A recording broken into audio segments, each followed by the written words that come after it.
Now, it's nice talking about why we buy video games. The problem is, as a functioning adult, I have got no time to play them.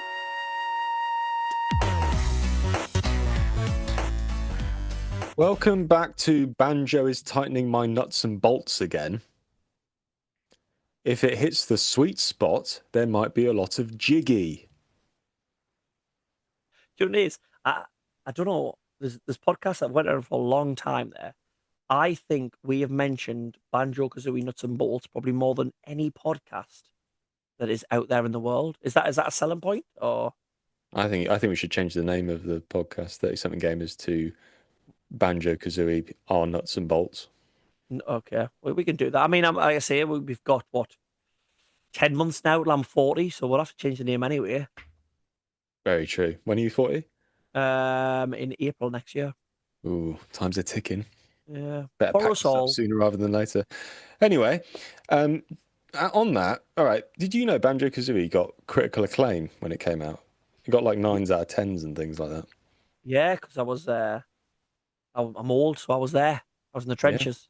I was there as well. Mm. So, a bit like I suppose people listening to this podcast, we wonder why. Why do you want to Yeah. listen to this shit? In the same way, why do we play games? When we hear of games coming out, like what makes us go out and buy it? Is it the hype? Is it the reviews? Is it the trailers? What tickles our G spot? You know what it is? I'm glad that you brought it back there because obviously we are talking about what makes you want to buy a game. But when you said why do we play games, I thought we were going to have some big existential 2 hour conversation about psychology and all the trauma we've had in our lives. So just talking about nice artwork and stuff, probably a bit of a lighter podcast. I have actually written a paper about why society plays computer games Why have you wrote that paper? Can I ask? because I wanted to. Right, so I'm just gonna rewind like a few podcast episodes that we've had recently when I've talked about how I'm checking to see whether there are actually 5,688 swear word f bombs in Scarface on the PS2. About how I'm using a timer to check to see how much of Assassin's Creed Resynced is a pirate game and how much is Assassin's game. And you go, oh well, that's fun for someone. And you wrote a paper on why people play video games for fun. Well, it wasn't for fun. It's actually published. What the fuck were we talking about? Why do we play games? Okay, but we're not talking about why psychologically. We are talking about what makes us actually want to buy a game. Like, why do we? What entices us, and what you know? I can't talk. You know what I mean? Oh, he's all flustered. I am He's all now. flustered. You know what it is? Like with this, when I was thinking about it, it's completely changed from me. Like I feel like I got more excitement. Obviously, I was a child, but when like gaming, Mega Drive, N64, even PS2, like I got excited for games. Really excited for games. I mean, back originally, sort of Mega Drive, even stuff like that. I think your whole name and persona you created on the internet was one of the biggest things that got me. You had to be cover art. Yeah, So many Mega Drive games I bought because the art was cool, sort of 90s, 80s. I mean, a lot of the time it had no right advertising the game that was actually inside of it. Like if you look at the cover of like Mega Man, even Streets of Rage 2, if you look at the characters, they look nothing like them, but they're just cool pieces of art. I was like, I want to play that. And you yeah. get so excited about them. I have definitely done that before, where I've got no interest in playing the game. I just want the box art. The most recent one was Texas Chainsaw Massacre. Because that's an online only game, and I don't want to fucking play that. But the box art is wonderful, and it's so 70s vibe and nostalgic.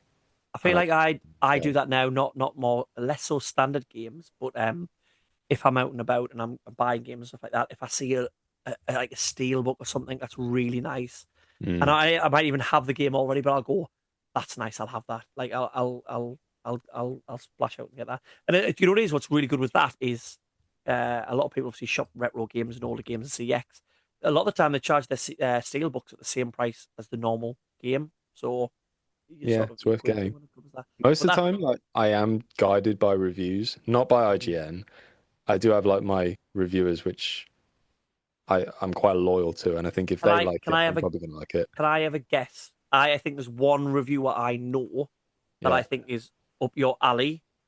Um, based on your humor and stuff, but also what you like and your sort of view on games. I don't know what he goes by now. He used to be Zero Punctuation, Yeah. but he's is he Zero something else now? I follow him on YouTube. He's fully ramblematic. No. Fully random. Yes. Okay. Yeah. Yeah. Yeah. So is he one of your reviewers? Yeah. He's the reviewer. Yeah, Is he he's the reviewer? he's Okay. such a wonderful reviewer. And if you haven't watched any of his stuff, just go down a rabbit hole and listen to all of his reviews.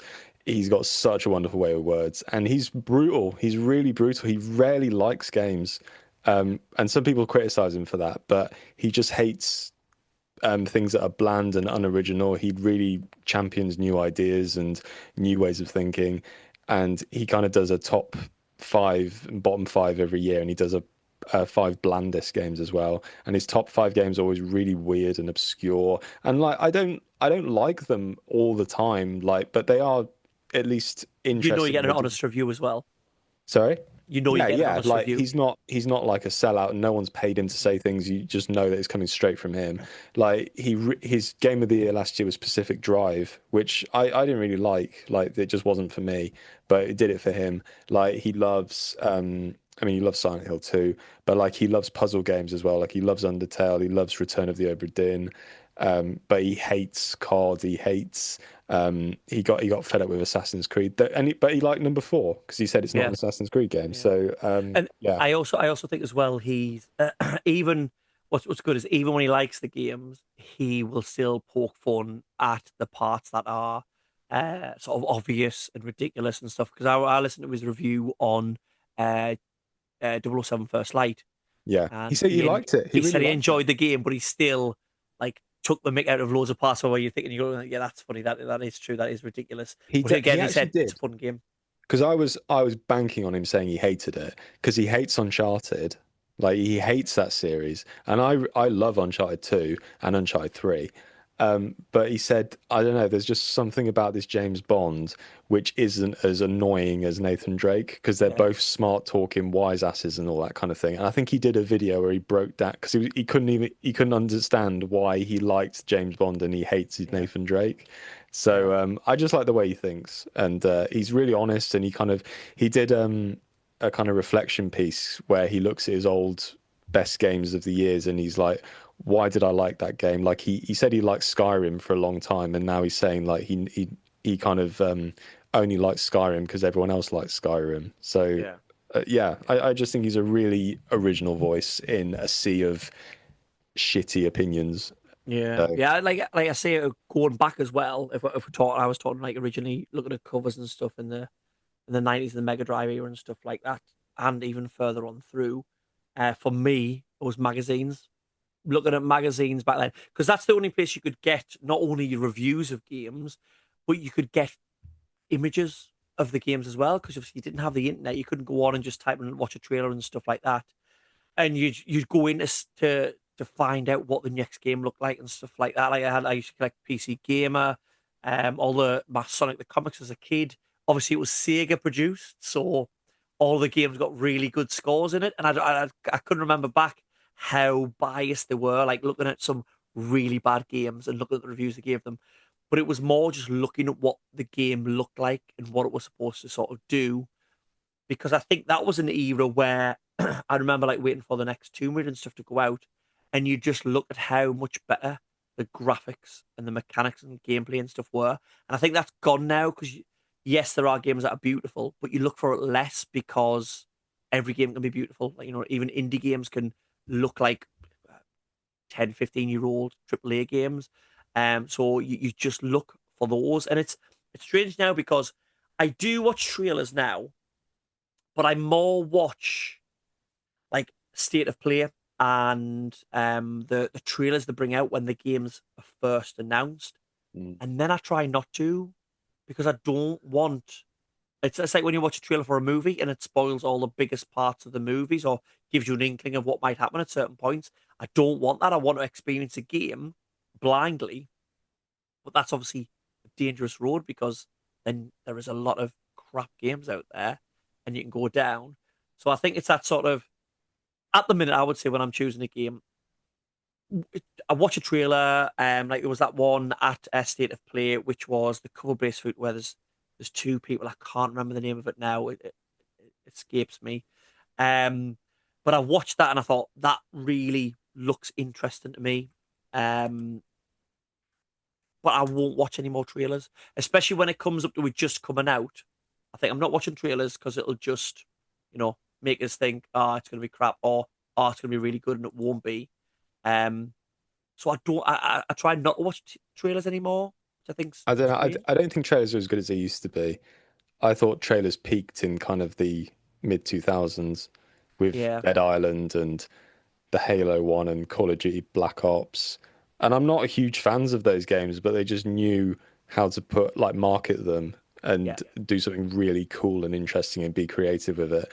I think there was one for Death Stranding where it was like it was a flood of like kind of day after tomorrow vibes of like New York City or something. Hmm. And then you saw the water kind of reverse back and it was someone crying because they played Death Stranding. That's cool. That's Yeah. cool. And whatever you think of that game, you can't match that kind of creativity. Yeah, Sorry, I sorry. don't It was Crossfire, just in case Crossfire, people there you don't know go. what it is. Yeah. Yeah. So yeah, like I don't really watch, I'm like you, I don't really watch trailers anymore, particularly because they don't show a lot at the moment. Well, here's where I think they crossed into being crap. Can you remember back when games used to come out and they used to have a trailer, and in the trailer it would say actual gameplay footage because they were Yeah, yeah. trying to go, look at what we're doing. And then now when you watch a trailer and it says not actual gameplay or in alpha, like that to me is where the crossover is. At first they're going, look at this, look how good it is, look what you can do. And now they're trying to I feel like they're trying to hide bits or Yeah. look it can look amazing, but it doesn't actually play like that. Didn't Um, Killzone wasn't it Killzone 2 started all that off? They got in a shitload of trouble because their was trailer was amazing. wasn't it Watch Dogs as well? When Watch Dogs looked Yeah. absolutely amazing, and then I mean, Watch Dogs is a good looking game, but it looked like because they play it on like a $20,000 PC and everything's up to the max and do it there, and then you're playing it on like a Switch, like you're playing Cyberpunk on Switch. It's never going to be anywhere near what it needs to be. Speaking So of that though, like I am drawn to buying terrible games as well. in sort of terrible but good, or just it it's so terrible I have to play it. Like because Yeah. I like we're talking about recently. What have you been? Deadly Premonition. I Yeah. talking about that terrible.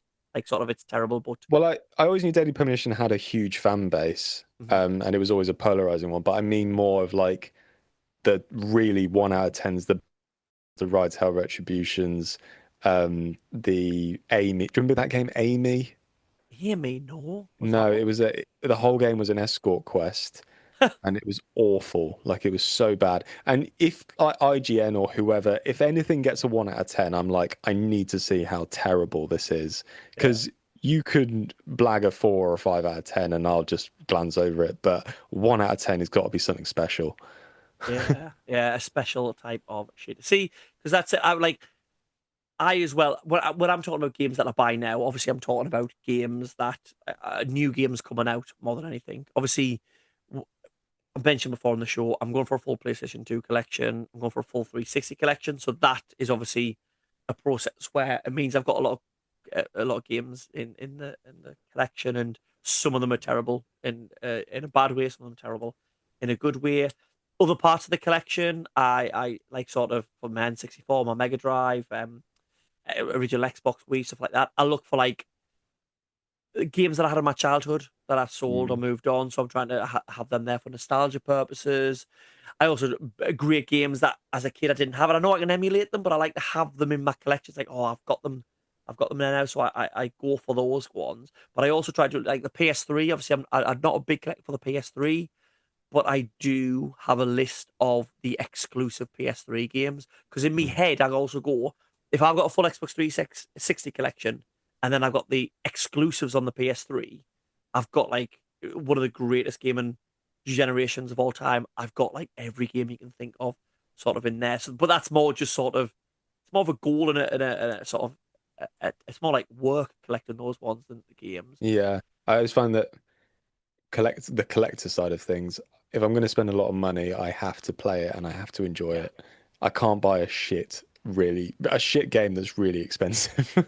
Yeah, well, I have got a game called Iron Chef for the PS2, which cost me £125. I think it's a Phoenix game. Oh yeah. It's basically, you remember Burger Time on the NES? Hmm. It's basically that, but worse, somehow worse on the PS2. It is woeful, and yeah. So I do have those ones. So don't trust me when it comes to buying games. But I think newer games now, like I mentioned there, because I don't watch trailers much. I have to have a bit of faith. Like I saw First Light, the first trailer, didn't watch anymore, and I had to think I want to give this a go because I've got to have faith in IO Interactive making a good game and have a go at it. With other games, like I don't like again with Resync that I bought, looked at the. I know what Black Flag is because I've played it before. I'll trust that they're going to do a good remake of it, and if it's crap, oh well, I've lost some money there. But with other games, like I'm thinking now, I'll probably play Resident Evil 9 at some point. That was completely probably based on other people's opinion rather than reviewers. Like when you're in the gaming sort of community of sort of content creators and stuff like that, they're obviously putting videos out all the time of, oh, this game's really good and stuff like that.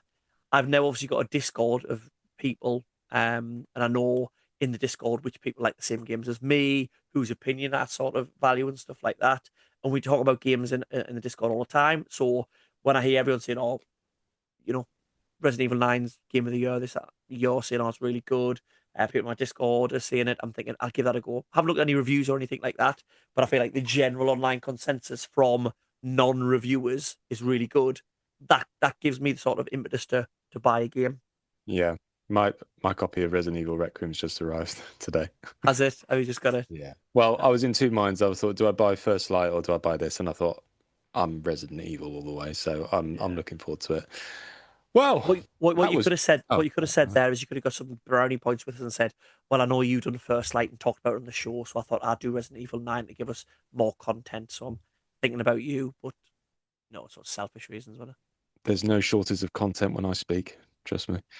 Well, that was jolly good, wasn't it? So that it? was Banjo is tightening my nuts and bolts again. So there's no more jiggy, and now we're just talking mumbo jumbo. That is that sexual based? Well, after sex, you just kind of have the small talk, don't you? And mumbo jumbo was the witch doctor character.